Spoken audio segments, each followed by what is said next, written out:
শ্রী শ্রী বিজয়কৃষ্ণ পরিজন প্রথম খণ্ড। গোস্বামী প্রভুর শিষ্য বরিশাল রত্ন শ্রী অশ্বিনী কুমার দত্তের জীবনের পরবর্তী অংশ। ভগ্ন স্বাস্থ্য ও দুর্বল দেহ অশ্বিনী কুমার জীবনের শেষ কয়েক বছর বরিশালে ছিলেন না। বলা বাহুল্য, তার প্রস্থানের পর ব্রজমোহন কলেজের দুর্দশা আরও বেড়ে গেল। কেউ আশা করেননি যে তিনি আবার বরিশালে ফিরবেন, কিন্তু বরিশালে শেষ কনফারেন্সে স্নেহভাজন শিষ্যগণের একান্ত অনুরোধে উপেক্ষা করে ভগ্ন স্বাস্থ্য নিয়ে বরিশালে ফিরলেন। কিন্তু সে পরিশ্রম সহ্য করতে পারল না তার জীর্ণ দেহ। তারপর তিনি বরিশাল থেকেই একান্ত দুর্বল দেহে ফিরে গেলেন কলকাতার ভবানীপুরে। সেখানে মহাপ্রস্থানের পথে 15 মাস কখনো শয্যায় শয়ান, কখনো বা ঘরের মেঝেতে ধীরে ধীরে পদসঞ্চালন। কিছু কিছু ভুলও বকতেন অর্ধলুপ্ত সংজ্ঞায়। প্রকৃতিস্থ হলে বলতেন, ঠাকুর আমার সঙ্গে লুকোচুরি খেলছেন। এই সময় সর্বদাই তাকে দেখতে আসতেন ছোট বড় দেশি বিদেশি বন্ধুরা। সুস্থ থাকলে সমানভাবে তিনি রঙ্গ পরিহাস করতেন সকলের সঙ্গে। থেকে থেকে তার মুখে ধ্বনিত হতো শিবম ও আনন্দম। তিনি 1923 খ্রিস্টাব্দে 6 নভেম্বর সকালে বললেন যে, আমাকে মেঝেতে দাঁড় করাইয়া দে, আমি একটু নাচি। পরের দিন অর্থাৎ 1330 খ্রিস্টাব্দের 21শে কার্তিক, ইংরেজি 1923 খ্রিস্টাব্দের 7ই নভেম্বর বরিশাল রত্ন অশ্বিনী কুমার মানবলীলা সংবরণ করেন। অপরাহ্ন প্রায় 3টের সময় তিনি শেষ নিঃশ্বাস ত্যাগ করলে দেশবন্ধু চিত্তরঞ্জন প্রমুখ হাজার হাজার সন্তপ্ত বালক, বৃদ্ধ, যুবা এবং মায়েরা সমানুগমন করেন। শ্মশান প্রাঙ্গণ মুখরিত হয়ে ওঠে সঙ্গীত ও কীর্তনে। তার নশ্বর দেহের পূত হর্ষরাশি এনে দেওয়া হয় তার প্রিয় জন্মভূমিতে। প্রভুপাদ শ্রী বিজয়কৃষ্ণ গোস্বামী সহস্ত লিখিত অন্যতম উপদেশ ऐछा दिन नहीं रहेगा। গোস্বামী প্রভুর উক্ত কথাটি অক্ষরে অক্ষরে সত্যরূপে দেখা দেয় অশ্বিনী কুমারের জীবনে। তিনি ছিলেন আশাবাদের জীবন্ত মূর্তি, অথচ নিরাশার কথা কখনো কখনো শোনা যায় তার মুখে, শোনা গিয়েছে তার মুখে। তার রচিত কর্মযোগ গ্রন্থ অসম্পূর্ণ থাকল। বরিশালে তার স্থাপিত মেডিকেল স্কুল বন্ধ হলো। এইসব মনে হলে তিনি অত্যন্ত কষ্টবোধ হতেন। এসব থেকে তাকে বেশি পীড়া দিত তার শিষ্যদের আচরণ। কত যত্ন, কত আদর্শ নিয়ে যাদের তিনি গড়েছিলেন, কিন্তু তারা শেষ পর্যন্ত আদর্শচ্যুত হয়। তার জীবিত অবস্থায় ব্রজমোহন স্কুলের ছাত্র সংখ্যা কমে যায়, কলেজটির আদর্শ ক্ষুণ্ণ হয় এবং বরিশাল থেকে নানা অশুভ খবর তার কানে পৌঁছাতে কলকাতায়। আর অব্যক্ত যন্ত্রণায় মথিত হয়ে উঠত সেই বিরাট পুরুষের মহান হৃদয়। তিনি ছিলেন কর্মবীর, কর্মই ছিল তার জীবনের একমাত্র উদ্দেশ্য। ভগবত ভক্ত যেমন মুক্তি কামনা করেন না, ভগবানকে সেবা করার জন্য বারবার জন্মগ্রহণ করতে চান, তেমনি অশ্বিনী কুমারও নির্বাণ কামনা করেননি।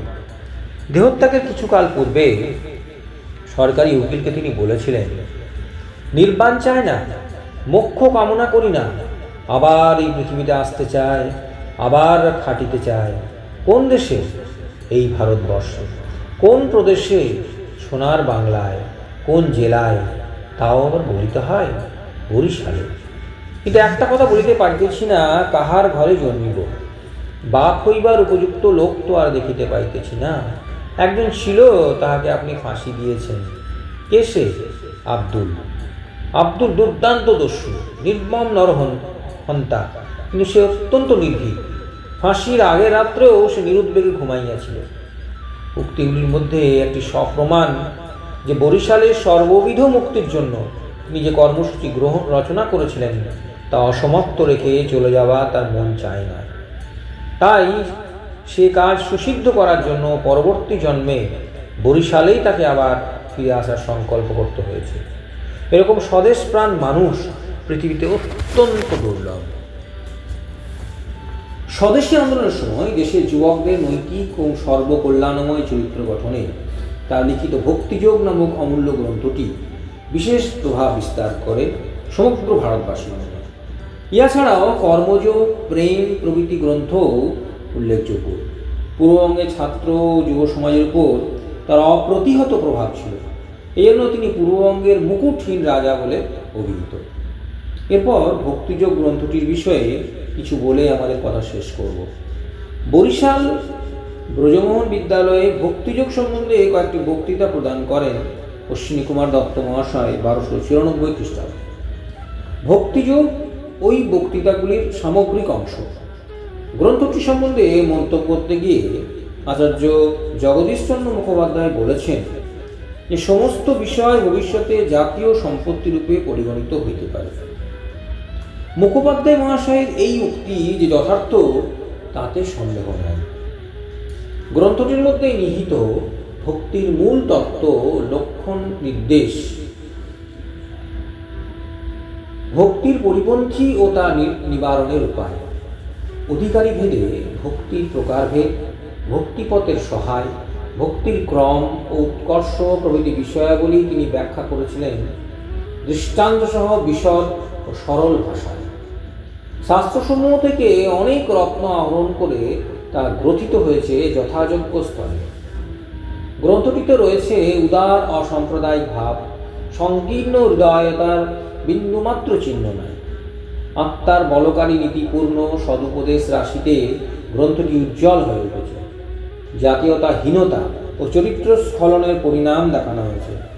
সুন্দর সুন্দর দৃষ্টান্ত গল্পের মাধ্যমে সুগভীর আধ্যাত্মিক তত্ত্বগুলি পরিস্ফুট করা হয়েছে।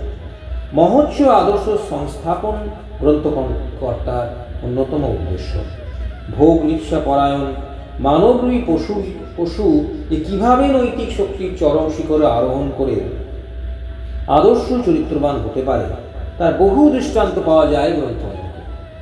ইন্দ্রিয় সংযমের ও ভগবত ভক্তি লাভের উপায় এবং মানব জীবনের লক্ষ্যস্থলে পৌঁছানোর উপায় সম্বন্ধে বহু মূল্যবান তথ্য পরিবেশিত হয়েছে গ্রন্থটিতে। এক কথায় মানুষ করার খাঁটি উপাদান সংগৃহীত হয়েছে এই মহামূল্যবান গ্রন্থে। ভক্তিযোগের দ্বিতীয় ধারা হল দুর্গোৎসব তত্ত্ব এবং তৃতীয় ধারা হল প্রেম।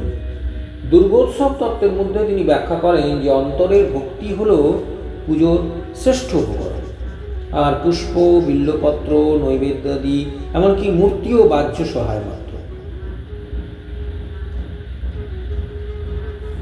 দুর্গোৎসব তত্ত্বের মধ্যে তিনি ব্যাখ্যা করেন যে অন্তরের ভক্তি হল পুজোর শ্রেষ্ঠ উপকরণ, আর পুষ্প, বিল্লপত্র, নৈবেদ্যাদি এমনকি মূর্তি ও বাহ্য সহায় মাত্র।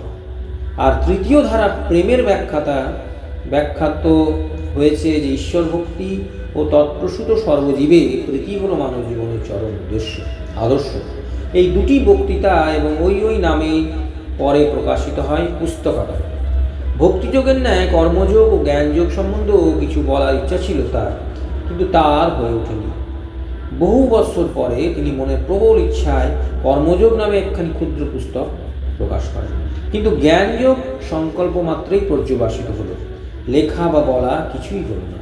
শ্রীমদ্ ভাগবত গীতা অবলম্বনে তিনি কর্মযোগ গ্রন্থে কর্মতত্ত্ব সরলভাবে বহু শাস্ত্রবচন ও যুক্তি দ্বারা বিশদভাবে বিবৃত করেন। এছাড়া ধর্ম বিষয়ে আর কোনো বক্তৃতা দেননি, শুধু কয়েকটি ধর্মসঙ্গীত রচিত হয় মাত্র। ভক্তিযোগ গ্রন্থেই লেখকের সর্বোচ্চ মনীষার পরিচয় পাওয়া যায়। ভক্তি কাকে বলে সে সম্বন্ধে গ্রন্থাগার প্রহ্লাদ ও ধ্রুবের দৃষ্টান্ত গ্রহণ করেছে।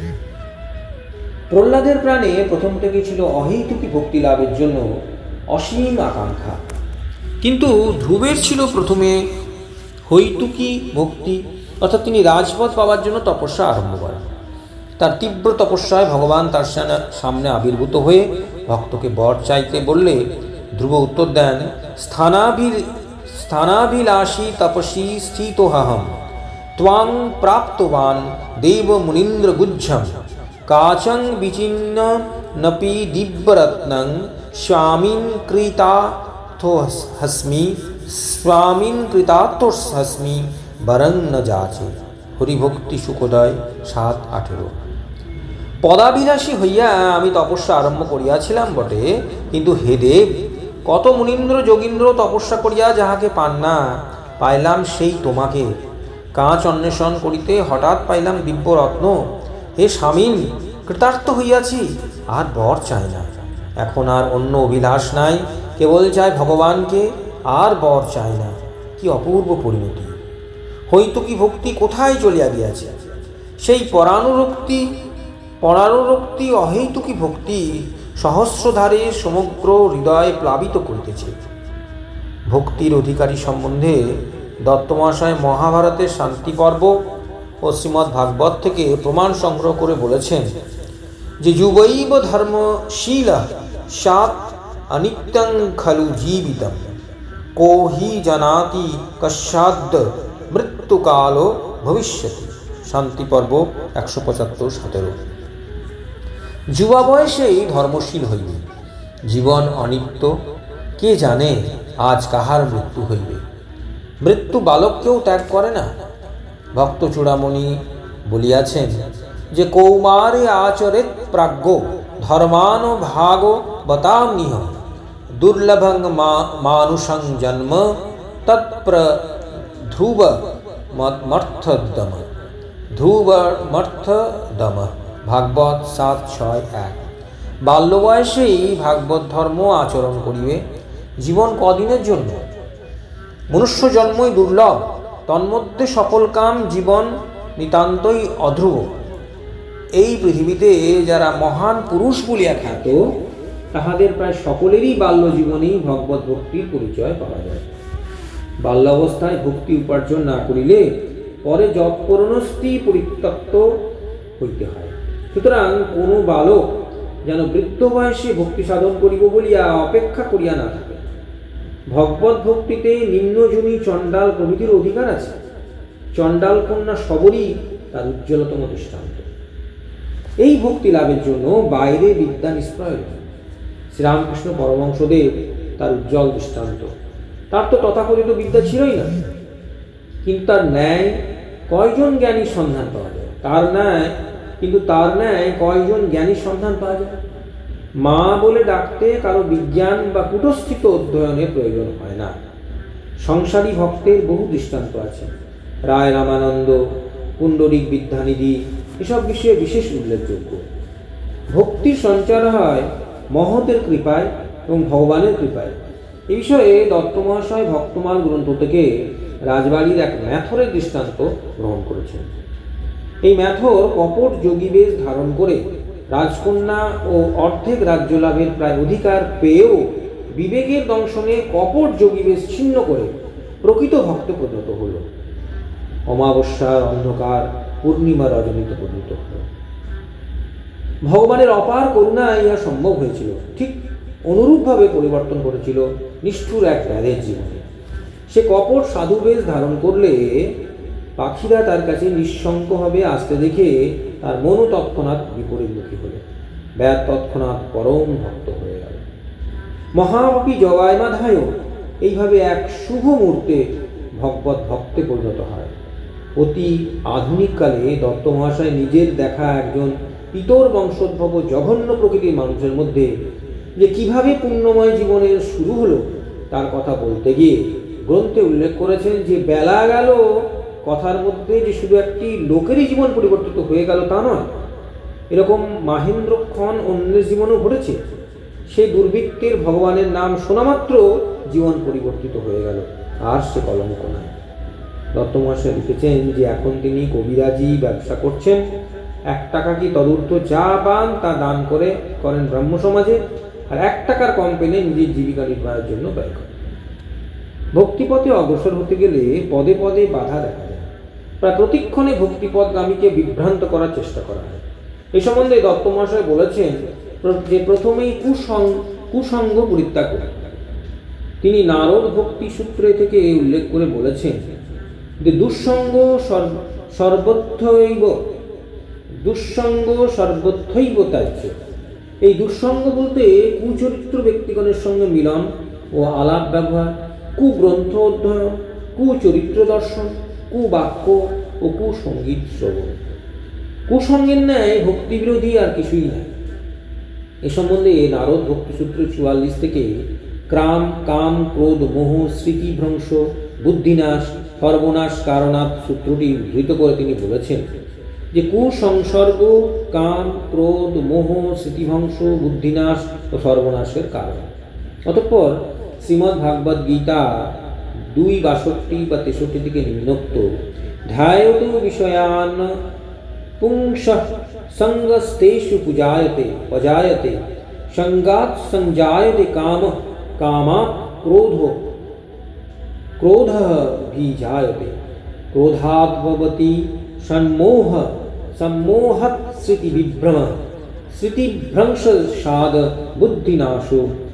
বুদ্ধিনাশাৎ প্রণশ্যতি।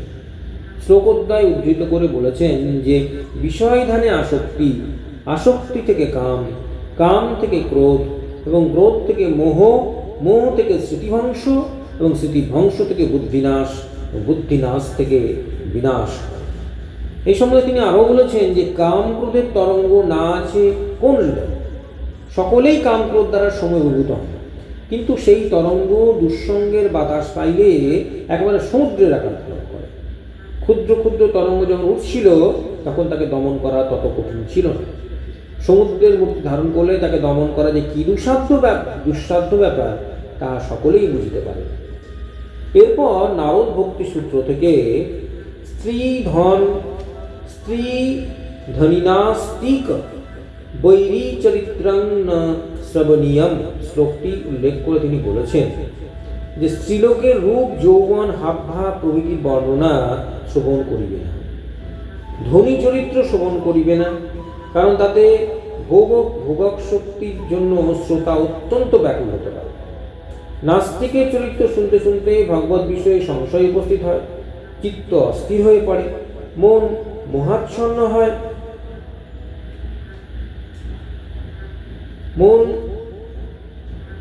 মোহাচ্ছন্ন হয়, শত্রু চরিত্র শ্রবণ করা নিষিদ্ধ।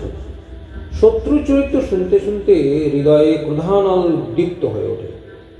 ইহার ন্যায় ভক্তি পরিপন্থী আর কি আছে? অপ্রেমের ন্যায় প্রেমের বিরোধী আর কি হইতে পারে? যাহাতে কাম, ক্রোধ, লোভ, মোহ প্রভৃতি উত্তেজিত হয় তাহা কখনো দেখিবে না, শুনিবে না বা স্পর্শ করিবে না। সুতরাং এই শাসন বাক্য কুরুচিপূর্ণ নাটক, উপন্যাস পাঠেরও দ্বারাও রুদ্ধ হইল। কুদৃশ্য, কুৎসিত ছবি যাহাতে কোনরূপ দুষ্প্রবৃত্তির উদয় হয় তাহা কখনো দেখিবে না। কুবাক্য, কুসঙ্গীত কখনো শুনিবে না। এই জন্য শ্রুতির ভিতর দেখিতে পাই শিষ্যবৃন্দ লইয়া ঋষিগণ প্রার্থনা করিতেছেন ভদ্রং কর্ণেভি শৃণুনায়ম দেবা ভদ্রং পশ্চিমাক্ষিভি যত্রা স্থিরৈরঙ্গৈ স্তुष्टुवांशस्तनूभि বশেহমেহি দেবহিতং যদায়ু। যজুর্বেদ 25:11। হে দেবগণ, আমরা যেন কর্ণে সর্বদা ভদ্র শ্রবণ করি এবং চক্ষে সর্বদা ভদ্র বস্তুই দর্শন করি। স্থির অঙ্গবিশিষ্ট শরীর দ্বারা তোমাদিগকে স্তব করিয়া যেন দেবতাদিকে উপযুক্ত আয়ু প্রাপ্ত হয়। সুতরাং অভদ্র কিছু কর্ণ ও চক্ষু সম্মুখে উপস্থিত না হইলে ইন্দ্রিয় চাঞ্চল্য জন্মিবে, তাহলে জিতেন্দ্রিয় হইতে পারিবে। জিতেন্দ্রিয় হইলেই অঙ্গ স্থির হইবে। সুতরাং ইন্দ্রিয় জয়ের ফলস্বরূপ দীর্ঘায়ু লাভ করিতে পারিবেন। এরপর কামক্রোধাদি ষড়রূপু ও উচ্ছৃঙ্খলতা, সাংসারিক দুশ্চিন্তা, পাটোয়ারি বুদ্ধি অর্থাৎ কৌটিল্য, বৃথালাপের প্রবৃত্তি, কূর্তকেচ্ছা ও ধর্মাড়ম্বরের দোষগুলি বিশেষভাবে বর্ণনা করে উপসংহারে তিনি বলেছেন যে এই কণ্টকগুলি অনেক সময় ছদ্মবেশে উপস্থিত হয়, অনেক সময় পাপ পুণ্যের বেশ ধরিয়া আসে। শয়তান গরদের ধুতি পরিয়া, তিলক কাটিয়া পরম বৈষ্ণব বেশে উপস্থিত হইয়া আমাদিওকে কুমন্ত্র দেয়। সর্বদা সতর্ক রাখিতে হইবে যে এই সময়ে তাহার কুহকে ভুলিয়া না যায়। কোনো ব্যক্তি কোনো অন্যায় কার্য করিয়াছে কি অপবিত্র বাক্য বলিয়াছে এবং তাহার জন্য বিন্দুমাত্র অনুতপ্ত নহে, আপনি তাহার প্রতিবাদ করা কিংবা তাহাকে শাস্তি দেওয়া নিতান্ত কর্তব্য মনে করিলেন। হয়তো কেউ বলিয়া উঠিল, ক্ষমা কর, অত প্রতিবাদ করিলে কি চলে? পৃথিবীতে এরূপ কতই হইতেছে, ইহার বিরুদ্ধে ক্রোধ করিলে লাভ কি? একটু ক্ষমা চাই। স্থলে যিনি পাপের বিরুদ্ধে দণ্ড ধারণ করিতে নিষেধ করিয়া ক্ষমার দোহাই দিলেন, তিনি প্রকৃতপক্ষে পাপকে প্রশ্রয় দিলেন। তিনি হয়তো বুঝতে পারেন না যে ক্ষমার বেশে পাপ তাহাকে অধিকার করিয়াছে। কোনো ব্যক্তিকে জানেন সে বড় কষ্টে পড়িয়াছে, কিন্তু তাহাকে নগদ টাকা দান করিলে সে তাহার অপব্যয় করিবে। স্থলে তিনি দয়ার্থ হইয়া পুণ্য ভাবিয়া তাহাকে নগদ টাকা দান করিলেন। তিনি জানিবেন যে পাপ পুণ্য বেশ ধারণ করিয়া তাহাকে প্রবঞ্চিত করিয়াছে। কোনো সময়ে কাম কি ক্রোধের বশবর্তী হইয়া কোনো কার্য করিয়া পরে মনকে প্রবোধ দিয়া থাকি, ইহা তো উত্তমই করিয়াছে, ইহা না করিলে আমার কর্তব্য কর্মে ত্রুটি হইত। এই স্থলে পাপ পুণ্য বলিয়া পরিচিত হইবার জন্য নানারূপ তর্ক উপযোগ করিতেছে। ছদ্মবেশী পাপ সম্বন্ধে এরূপ অনেক দৃষ্টান্ত দেওয়া যাইতে পারে। মনের চারিদিকে অতি সতর্ক বুদ্ধিমান প্রহরী রাখিতে হইবে, যেন পাপ কোনো প্রকারে কোনরূপ চতুরতা অবলম্বন করিয়া হৃদয়ে প্রবেশ করিতে না পারে। ভক্তিলাভ করতে হলে কি কি উপায় অবলম্বনীয় সে সম্বন্ধে আলোচনা করতে গিয়ে দত্তমশাই বলেছেন যে প্রথমেই আত্মচিন্তার প্রয়োজন। প্রত্যেক দিবস যদি ভাবিয়া দেখি যে কি অবস্থায় জীবনযাপন করিতেছি, সৎ কার্য কত করিতেছি, অসৎ কার্যই বা কত করিতেছি, পাপের সহিত কিরূপ সংগ্রাম করি চলিতেছে, এইরূপ ভাবিতে গেলেই শরীর শিহরিয়া উঠে। কি ঘোর বিপদে পড়িয়াছি বুঝিতে পারিব। রামপ্রসাদ এই দশা বুঝতে পেরেই গান করেছিলেন যে 5 ইন্দ্রিয়ের 5 বাসনা কেমন করে ঘর করিব। যিনি এই অবস্থা বুঝতে পেরে ভগবানকে ডাকতে থাকেন, মুক্ত হওয়ার জন্য তাকেই যথার্থ আত্মভক্ত বলা যায়। আত্মচিন্তার অন্যতম প্রয়োজন সম্বন্ধে তিনি বলিয়াছেন, যিনি নির্জনে বসিয়া আপনার বিষয়ে চিন্তা করেন, তাহারই মনে এই প্রশ্নগুলি উপস্থিত হয়, আমি কি, কোথা হইতে আসিলাম, কি জন্য আসিলাম, কে পাঠাইলেন, তিনি কিরূপ, তাহার সহিত আমার কি সম্বন্ধ, পিতা মাতা আমার কে, তাহারা আমাকে এত ভালোবাসেন কেন, জগতে এত ভাই বন্ধু কে আনিয়া দিল, অগ্নি আমায় উত্তাপ দেয় কেন, বায়ু আমার শরীর শীতল করে কেন, জল আমার তৃষ্ণা নিবারণ করেন কেন। এরূপ শত শত প্রশ্ন উপস্থিত হইয়া মনকে তত্ত্বচিন্তার দিকে অগ্রসর করিয়া দেয়।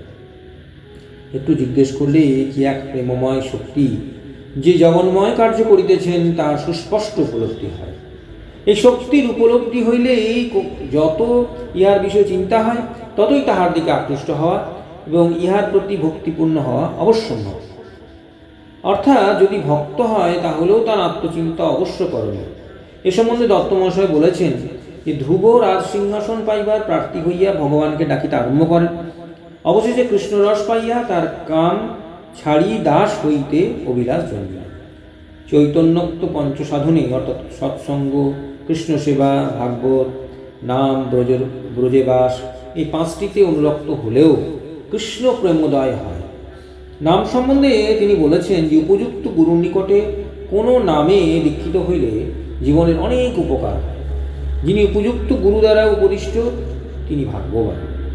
অনন্তর ভক্তি লাভের অন্য উপায় সম্বন্ধে আত্মনিবেদন ও একাগ্রতা সাধনের কথা বলতে গিয়ে তিনি শ্রীমদ্ ভাগবত ও গীতা থেকে শ্লোকাংশ উদ্ধৃত করে বলেছেন, কায় বাক্য মন ইন্দ্রিয় বুদ্ধি ও চিত্ত দ্বারা যাহা করা হয় সমস্তই পরাৎপর নারায়ণেতে অর্পণ করিবে এবং কার্য আহার জ্ঞান যজ্ঞ দান তপস্যা যাহা কিছু করে হে অর্জুন সমস্তই আমাকে অর্পণ করিবে। ভক্তির ক্রম ও ভক্তের লক্ষণ সম্বন্ধে তিনি শ্রীমদ্ ভাগবত ও শ্রীমদ্ ভাগবত গীতা অবলম্বনে বহু আলোচনা করেছেন। তিনি স্পষ্টই বলেছেন যে শ্রেষ্ঠতম ভক্ত হইতে গেলে যে সংসার ত্যাগ করা প্রয়োজন তা কোথাও নাই। কেবল পাইলাম এই যে যাহারা সর্বোত্তম ভক্ত তাহারা কখনো বিষয় বাসনাকে চিত্তে স্থান দেন না, কখনো সংসার ধর্ম কর্তৃক বিমোহিত হন না, তাহাদের নিকট শত্রু মিত্র মান অপমান স্তুতি নিন্দা সমস্তই সমান। শ্রীমদ্ ভাগবত গীতায় ভগবান অর্জুনকে সংসার ত্যাগ করতে উপদেশ দেন নাই, বরং যাহাতে সংসারের কার্য ত্যাগ না করেন তাই উপদেশ দিয়াছেন। তবে বিষয় বাসনাহীন হইয়া শত্রু মিত্র নিন্দা স্তুতি ও মান অপমান সমান জ্ঞান করিয়া গৃহধর্ম পালন করিতে হইবে এবং দৃঢ়ভাবে বারংবার ইহাই বলিয়াছেন। শ্রীকৃষ্ণ দুর্যোধনের বিরুদ্ধে যে অর্জুনকে যুদ্ধ করিতে উপদেশ দিয়াছেন তা ধর্মরক্ষার জন্য, শত্রু সাধনের জন্য নয়। ধর্মরক্ষার জন্য আমার ইহকে অন্যায়কে অধর্মকে শাসন করিতে হইবে এবং অনেক সময় অনেকের বিরুদ্ধে দণ্ডধারী হইতে হইল, কিন্তু চিত্তটি অবিকৃত রাখা যায়। দেশ, হিংসা, ক্রোধ যেন কোনোরূপে হৃদয়ে স্থান না পায়। ভক্তির মধ্যে প্রেম শ্রেষ্ঠ, ভক্তি হলো শ্রেষ্ঠ। একেই মধুর রস বলা যায়। দাস্য, সখ্য, বাৎসল্যের পরবর্তী শ্রেষ্ঠ ভক্তি হচ্ছে প্রেম ভক্তি। দাস্য ভক্তিতে ভক্তের মধ্যে ভগবানের প্রতি দাস্যভাব, সখ্য ভক্তিতে ভক্ত নিজেকে ভগবানের সখা হয়ে ভজনা করেন, বাৎসল্য ভক্তিতে ভগবান সন্তান রূপে দেখা দেন ভক্তের কাছে। কিন্তু প্রেম ভক্তির উদয় হলে ভক্ত একেবারে আত্মসমর্পণ করেন ভগবানের কাছে। একেই বলে মধুর রস। এই মধুর রসের বিশ্লেষণ করতে গিয়ে দত্ত মহাশয় বলেছেন যে মধুর রসের কথা আর কি বলিব। প্রাণে মধুর রস সঞ্চারিত হইলে সতী যেমন প্রতিদিনে অন্য নাহি জানে, ভক্তও তেমনি ভগবান ভিন্ন অন্য কাহাকেও জানে না। তখন ভগবান পূর্ণভাবে আত্মসমর্পণ করিয়া বলেন, রূপ লাগি আঁখি ছুড়ে গুণে মনোভোর, প্রতি অঙ্গ লাগি কাঁদে প্রতি অঙ্গ মোর। জ্ঞানদাস। মধুর রসে ভক্ত নিজেকে একেবারে ভুলে যায়, নিজের সম্বন্ধে তার কোনো জ্ঞানই থাকে না। একেই বলে পরমা প্রীতি। এই প্রীতি সম্বন্ধে, প্রীতি স্বরূপ সম্বন্ধে একটি সুন্দর নিদর্শন দিয়েছেন দত্ত মহাশয়। তিনি বলেছেন যে বিদুরের স্ত্রী একদিন স্নান করছিলেন। এমন সময় শ্রীকৃষ্ণ বিদুর বিদুর বলিয়া ডাকিতে ডাকতে বিদুর গৃহের দ্বারে উপস্থিত হলেন। বিদুর পত্নী ওই মধুর ডাক শুনিয়া এমনই প্রেমে বিহ্বল হয়েছেন যে বস্ত্র পরিধান করতেও ভুলে গেছে। একেবারে বিবসনা হইয়া অবস্থায় শ্রীকৃষ্ণের সম্মুখে উপস্থিত হইলেন। শ্রীকৃষ্ণ তৎক্ষণাৎ নিজে উত্তরীয় অঙ্গে নিক্ষেপ করিলেন। তখন তিনি যেই বস্ত্র শরীরে জড়াইয়া অতি ব্যাকুলভাবে শ্রীকৃষ্ণকে করে ধরিয়া গৃহের ভিতর লইয়া আসলেন। ঘরে আসিয়া কি যে করবেন কিছুই বুঝতে পারছেন না, আনন্দে বিবশ হইয়া পড়লেন। নিতান্ত দরিদ্রাবস্থা, শ্রীকৃষ্ণকে কি খাওয়াইবেন ভাবিয়া অস্থির। অবশেষে সুবাসিত জল আর বর্তমান রম্ভা ঠাকুর সম্মুখে ধরিলেন। তখন আনন্দে এমনই আত্মার হইয়া গিয়াছেন যে ঠাকুরের শ্রীহস্তে কদলী দিতে কখনো বা রম্ভার পরিবর্তে তার খোসাই তুলিয়া দিচ্ছেন। ঠাকুর তো ভক্ত, তাকে বীজ দিলেও খান। ভক্ত প্রদত্ত কদলী এবং খোসা দুই তাহার নিকট অমৃত। প্রসন্ন মুখে তিনি দুই ভোজন করিতেছেন। বিদুর রাজসভা হইতে গৃহে আসিয়া এই কাণ্ড দেখিয়া অবাক। তিনি তার সহধর্মিণীকে ভৎসনা করিতে লাগিলেন। অনেকক্ষণ পর যখন তার পত্নীর জ্ঞান হল, তখন তিনি বড়ই লজ্জিত হইলেন। ইহা অপেক্ষা প্রীতির সুন্দর দৃষ্টান্ত আর কি হইতে পারে। তিনি আবার বলছেন, প্রেম যেখানে, ক্রোধ অভিমানও সেইখানে। শ্রীগৌরাঙ্গ অনেকবার ক্রোধ অভিমান দেখা গেছে। রামপ্রসাদ ক্রোধ অভিমানে ফুলিয়া গাইয়াছিলেন, মামা বলে আর ডাকিব না, তারা দিয়েছিস দিতেছিস কতই যন্ত্রণা। এই অভিমান জগতে অতুলনীয়। ভক্তেরই এইরূপ অভিমান সাজে। শ্রীরূপ গোস্বামী কৃত ভক্তি রসামৃত সিন্ধুতে যে 5 প্রকার ভক্তিরসের বিবরণ ও ব্যাখ্যা আছে, তা অতি সরল করে সকলের বোধগম্যের জন্য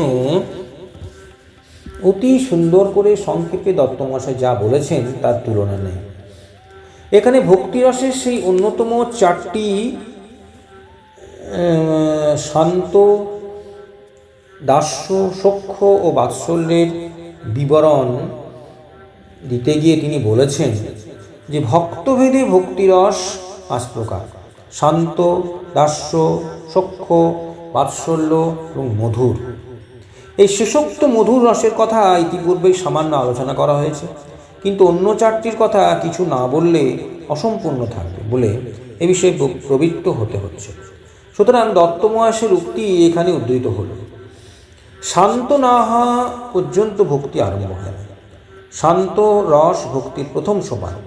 শান্ত রসের 2টি গুণ: ঈশ্বরের নিষ্ঠা এবং সংসার বাসনা ত্যাগ।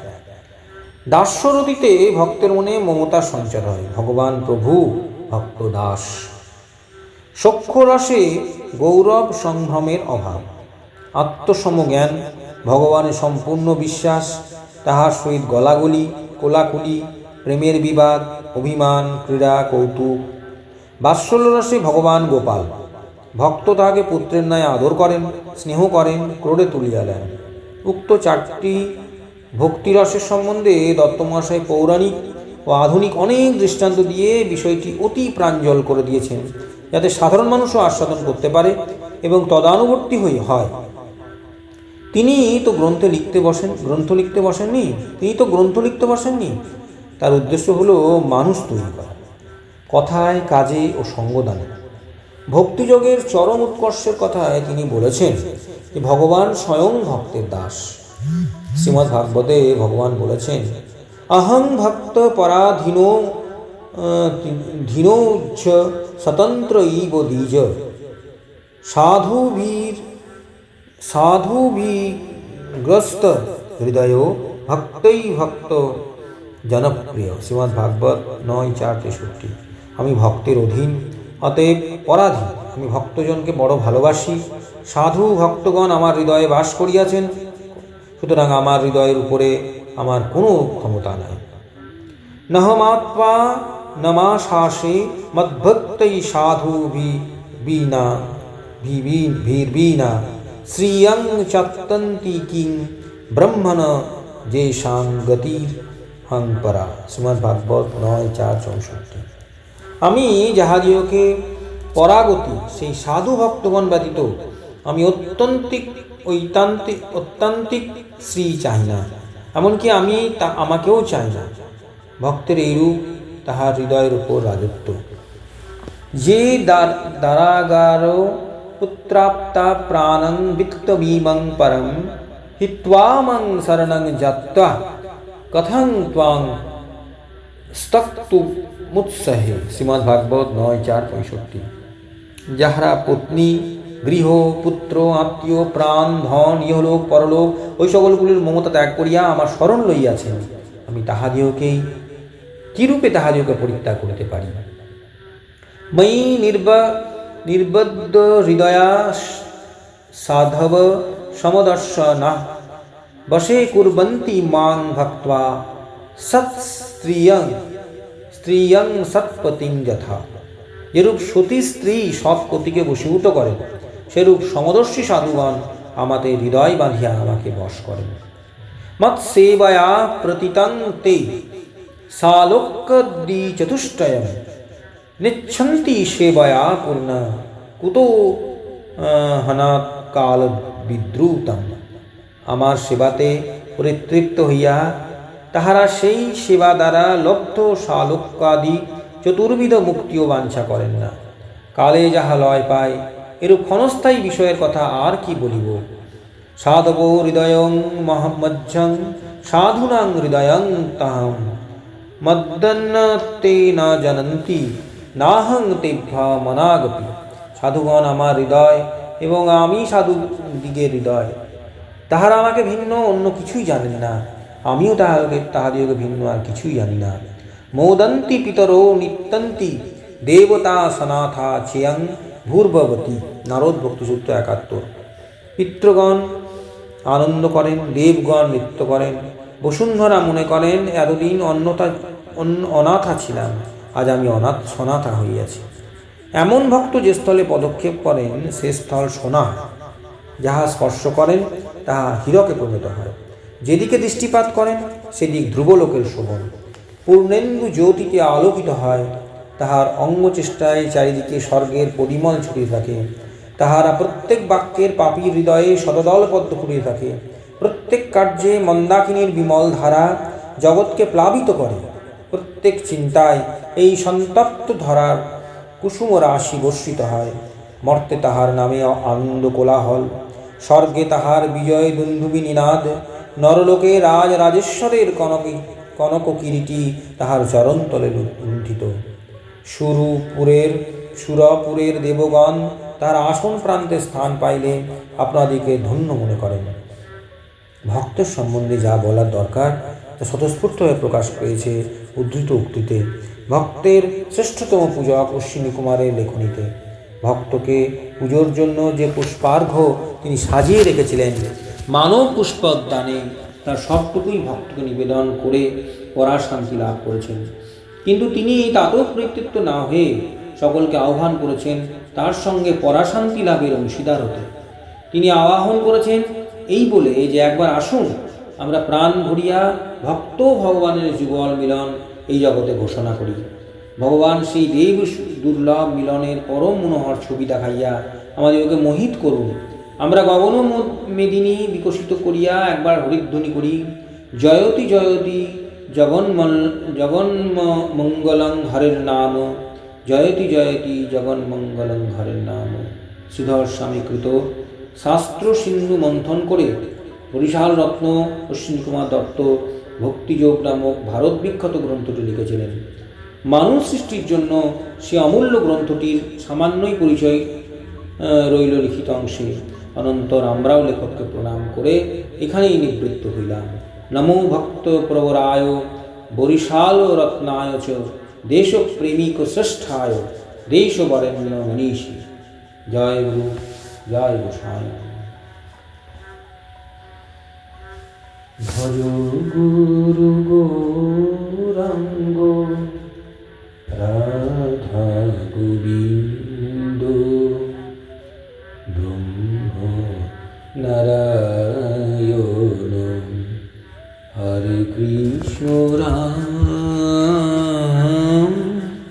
ভজ গুরু গৌরাঙ্গ রাধা গোবিন্দ ব্রহ্ম নারায়ণ হরে কৃষ্ণ রাম। ভজ গুরু গৌরাঙ্গ রাধা গোবিন্দ ব্রহ্ম নারায়ণ হরে কৃষ্ণ রাম। ভজ গুরু গৌরাঙ্গ রাধা গোবিন্দ ব্রহ্ম নারায়ণ হরে কৃষ্ণ রাম। জয় গুরু, জয়।